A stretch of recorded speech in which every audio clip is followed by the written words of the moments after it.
Shalom, hari ini kita akan renungkan kitab Hakim-Hakim pasal 11, teksnya ayat 4 sampai 13. Dan sudah bagi dua paragraf.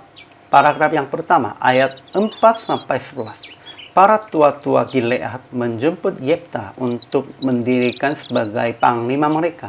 Akhirnya Yefta ikut dengan mereka dan menjadi kepala dan panglima mereka. Tetapi Yefta membawa seluruh perkalanya itu ke hadapan Tuhan di Mizpah. Paragraf yang kedua ayat 12 sampai 13. Yefta mengirim utusan kepada Raja Amon untuk mendengar urusannya, dan Raja Amon meminta kembalikan semua tanah yang Israel merampas pada saat keluar dari Mesir. Kesimpulannya, orang-orang Gilead pernah mengusir Yefta sebab dia anak dari perempuan sendal.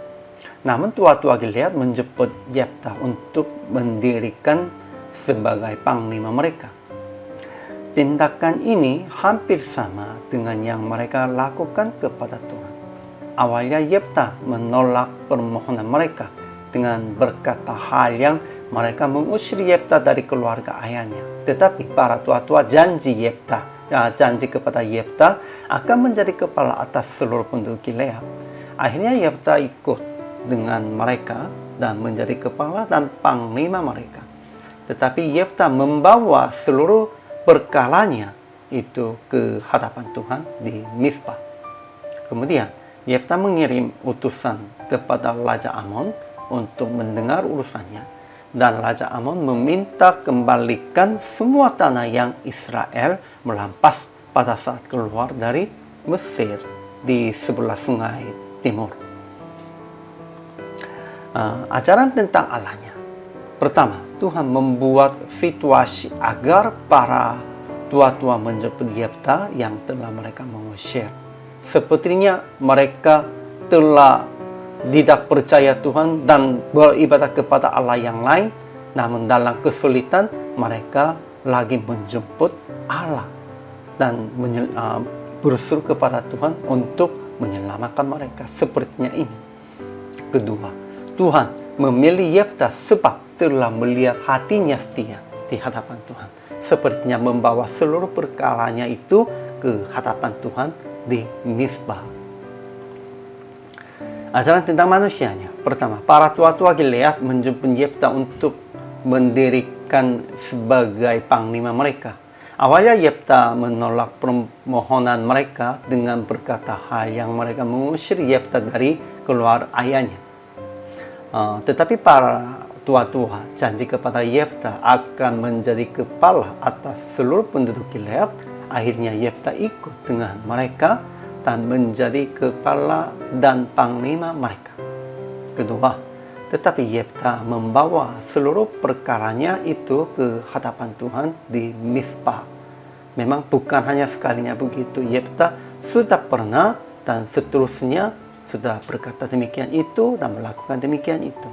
Dan ketiga, Yefta mengirim utusan kepada Raja Amon untuk mendengar urusannya, dan Raja Amon meminta kembalikan semua tanah yang Israel merampas pada saat keluar dari Mesir. Itu tanah-tanah di sebelah sungai Yordan timur. Aplikasi hari ini, pertama, jangan mengusir siapapun dengan alasan tradisi atau alasan yang membeda-bedakan itu.